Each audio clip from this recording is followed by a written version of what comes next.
दोस्तों नमस्कार, जय हिंद जय भारत। दोस्तों क्या आपको पता है कि एमआरपी और डीपी में क्या होता है, डिफरेंट क्या होता है? मैं आपका दोस्त मोहन कुमार। दोस्तों एमआरपी होती है मैक्सिमम रिटेल प्राइस, और आपको पता है कि अभी महंगाई इतनी बढ़ चुकी है कि लोग दुकानदार भी है ना एमआरपी से ज़्यादा अपने प्रोडक्ट को सेल कर रहे हैं। सबसे पहले हमें इससे समझना है कि है क्या वास्तव में, क्यों इतनी एमआरपी से ज़्यादा लिया जा रहा है। आप उसके ऊपर क्या कर सकते हैं, क्या एक्शन ले सकते हैं। कंज्यूमर अफेयर्स की ओर से एक नोटिस है कि अगर कोई भी बंदा अपने एमआरपी से ज़्यादा रिटेल प्राइस पे प्रोडक्ट सेल करता है तो आप उससे पक्का बिल लेकर उस पर एक्शन लिया जा सकता है। लेकिन साथियों आज की डेट में कुछ ऐसी विडंबनाएं चल रही है कि कुछ लोग अपने अड़ोसी पड़ोसी के लोग रहते हैं, कुछ हमारे जानकार लोग रहते हैं, रिलेशन टूट ना जाए इस डर से हम एमआरपी से भी ज़्यादा अपने प्रोडक्ट की प्राइस देते हैं ताकि उनको कोई नुकसान क्या हमें नुकसान हो जाए, क्योंकि हमें सोचते हैं कि 1 रुपये से क्या बना लेगा। आपको पता है साथियों, अगर 140 करोड़ आबादी वाले देश में अगर 1 रुपये बस एक्स्ट्रा दिया जाए तो 140 करोड़ रुपए एक्स्ट्रा होते हैं।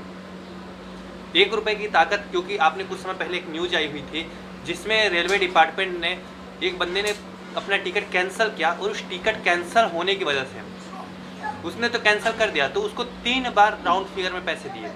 और पहली बार क्या किया, उसने कुछ पैसे डिपॉजिट किए, उसका 6 रुपये कुछ रुपए बच गए थे। अब 6 रुपये के लिए भी अप्लाई किया तो उसमें 6 रुपये नहीं बचे, उसमें से भी 2 रुपये उसने बचा लिए। अब जब साथियों उस दिन जितने लोगों का टिकट रिजेक्ट हुआ था उसका जब पता चला तो 2 करोड़ रुपए उनका सेव था रेलवे डिपार्टमेंट के अकाउंट पे। उस दिन जितने लोगों की रिजेक्ट हुई थी, ट्रेन कैंसिल हुई थी, उनका पैसा बचा था 2 करोड़ रुपए। तो आप सोच सकते हैं साथियों, 1 रुपये एक छोटी अमाउंट तो आपके लिए और हमारे लिए छोटी अमाउंट है। 1 रुपये से क्या होता है साथियों, लेकिन 1 रुपये से ही बहुत कुछ हो सकता है। 140 करोड़ आबादी वाले देश में अगर 1 रुपये का भी एक्स्ट्रा लिया जाए ना तो 140 करोड़ रुपए एक्स्ट्रा होते हैं। तो 140 करोड़ रुपए छोटी अमाउंट नहीं है। तो 1 रुपये की भी ताकत हमें महसूस करनी पड़ेगी। और आपको एक चीज़ पता है, अगर आपके अकाउंट पे 999 रुपये होते हैं ना तो उस समय आप 1 रुपये का महत्व देखिए। 1 रुपये की कमी की वजह से कोई कहता है, कोई बैंक या कोई भी बोलता है कि रही बात मैं 1 रुपये पूरा कर दूँ, इसको 1000 रुपये पूरा कर देते हैं, नहीं कहता। लेकिन जब हमें देने की बारी आती है तो 1 रुपये टक से काट दिया जाता है। हम पैसा विड्रॉ करते हैं, 1 रुपये टक से काट दिया जाता है। बैंक से किसी न किसी पॉलिसी के नाम से 15 रुपये 16 रुपये काट लिया जाता है। मैं कहता हूँ 140 करोड़ आबादी वाले देश में मैं कहता हूँ 100 करोड़ लोगों का भी अकाउंट होगा, बैंक अकाउंट, और उनके अकाउंट से अगर 15 रुपये भी काटा जा रहा होगा तो सोचो इस सबसे बड़ी, क्योंकि हम सोचते हैं कि रही बात है बैंक वाला सैलरी कहाँ से दे रहा है, यही सब अमाउंट है। किसी का 10 रुपये, किसी का 15 रुपये, किसी का 100 रुपये, किसी का 200 रुपये। अभी हाल ही में पता चला, मेरा एक दोस्त है उसके अकाउंट से लगभग 5500 रुपये निकाल लिए गए क्रेडिट कार्ड से। अब वो माइनस पे माइनस माइनस पे माइनस होता जा रहा है। तो कहीं ना कहीं साथियों आपको पता है ये बैंक का एक सीक्रेट एक जाल फैलाया हुआ है। कहीं ना कहीं आपके पैसे को उनका नज़र रहता है कि भाई मैं इसको किसी भी तरह के निचोड़ दूँ। लेकिन साथियों एक तरीका है जिसके माध्यम से आप अपना पैसा और आपका महंगाई सबसे फेस कर सकते हैं, जिसका नाम है डायरेक्ट सेलिंग। डायरेक्ट सेलिंग से क्या होता है, मैं आपको डायरेक्ट सेलिंग के बारे में एक छोटी सी इन्फॉर्मेशन दूँ। डायरेक्ट सेलिंग होता क्या है, हमारी जो डायरेक्ट सेलिंग होती है एक फैक्ट्री से लेके एक कस्टमर के बीच का एक डायरेक्ट जो बहुत सारे मार्केट होते हैं उसको हटाने का काम करता है डायरेक्ट सेलिंग। जिसमें आपको एक छोटा सा एग्जाम्पल दूँ, मैं आपसे डायरेक्टली बात कर पा रहा हूँ तो उसका रीज़न क्या है कि रही बात आपसे डायरेक्ट बात कर पा रहा हूँ तो रीज़न है कि मैं डायरेक्ट आपसे संपर्क कर पा रहा हूँ। और डायरेक्ट संपर्क होने से फ़ायदा होता है कि उनकी समस्या का समाधान बहुत तेज़ी से हो जाता है। बीच के जो भी बीच के हैं ना लोग, वो सारे हट जाते हैं। जैसे कि एक छोटा सा एग्जांपल दूँ, एक कंपनी है, कंपनी अपना प्रोडक्ट बनाती है, सबसे पहले एडवर्टाइजमेंट को देती है कि आप इसका प्रचार करो, कितने लोग इसके बारे में जागरूक हैं, इसको लेने के लिए तैयार हैं। जब उसका एडवर्टाइजमेंट अच्छा चलता है, लोग उसके प्रोडक्ट का डिमांड करते हैं, तो उसके बाद कंपनी क्या है प्रोडक्ट बनाना शुरू कर देती है और उसको एक वेयर हाउस में स्टॉक करती है। वेयर हाउस के बाद कंज्यूमर जो सेंड-ऑफ एजेंसी है वहाँ पे स्टॉक करते हैं। उसका तो डिस्ट्रीब्यूटर के पास जाता है, डिस्ट्रीब्यूटर के पास दुकान में जाता है, और दुकान के बाद हमको मिलता है कस्टमर को। यानी कि मैं कहता हूँ 1-1 रुपये का भी मार्जिन होगा तो 5 रुपये तो मार्केट में ही बढ़ जाते हैं।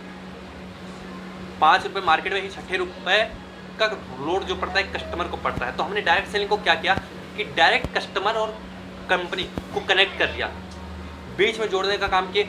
जो प्रोडक्ट है उसके बेस का जो भी मार्जिन है वो एक मिडिवेटर को जाता है, उस मिडिवेटर को ना जाके डायरेक्ट आपको जाएगा, जिससे कि आपको लाइफ टाइम बेनिफिट्स ही बेनिफिट्स मिलती होगी।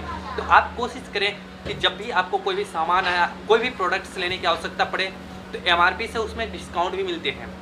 आपको डायरेक्ट सेलिंग की खास बातें बताऊं, उसमें आपको MRP पे भी डिस्काउंट मिलते हैं 20% लगभग, जो कि डायरेक्ट सेलिंग आपको मार्केट में वही प्रोडक्ट 30 रुपये का मिल रहा है, लेकिन 20% डिस्काउंट होने के बाद वही प्रोडक्ट डायरेक्ट सेलिंग पे 26 रुपये में मिलेगी। 26 रुपये का 50% मान के चलो 12 रुपये, आपको 26 रुपये तो पूरे देने पड़ेंगे। और मार्केट की बात करूँ तो 30 रुपये पूरे देने पड़ते हैं, यहाँ पे 26 रुपये आपको पूरे देने पड़ते हैं। लेकिन भी अगर वो बीच का जो पैसा होता है, मार्जिन होता है, वो 12 रुपये आप पर बांटती है। अब कहते हैं कि भाई मेरे को डायरेक्ट सेलिंग पे मैं तो प्रोडक्ट तो ले लूँ, लेकिन इसमें मेरे को आधे रेट में मिले। ऐसा संभव नहीं है। दुकान वाले से क्यों नहीं बोलते कि 30 का प्रोडक्ट आपको 12 में दे दे? कभी कह सकते हैं क्या? नहीं कह सकते। 10,000 का फ़ोन को आप कह सकते हैं कि 4,000 रुपये में दे दे? क्यों बोलेंगे भाई? उन लोग को आप बोल नहीं सकते। लेकिन एक आप हमारे जैसे आम इंसान आपको डायरेक्ट सेलिंग के बारे में इंट्रोड्यूस कराता है, तो आप उसके पास सवाल कर बैठते हैं कि भाई मैं तो डायरेक्ट सेलिंग से ले रहा हूँ, तो मेरे को प्रोडक्ट आधे रेट में मिलना चाहिए। दोस्तों ऐसा नहीं हो सकता और ऐसा होगा भी नहीं। अगर आपको इतना ही वो करना है ना कि डिस्काउंट कराना है, तो आप एक बड़े दुकान वाले से जाइए, पार्ले जी से जाइए, मर्सिडीज वाले के पास डिस्काउंट कराइए। उसका भी तो प्रोडक्ट 50% में बन रहे हैं। आप उससे नहीं कह सकते क्योंकि वो बड़े ब्रांड है। लेकिन एक आम इंसान, आपका दोस्त, आपका रिश्तेदार डायरेक्ट सेलिंग का अपॉर्चुनिटी लेके आता है, तो आप उसके पास सवाल करते हैं कि भाई मेरे को डिस्काउंट में 50% में मिलना चाहिए।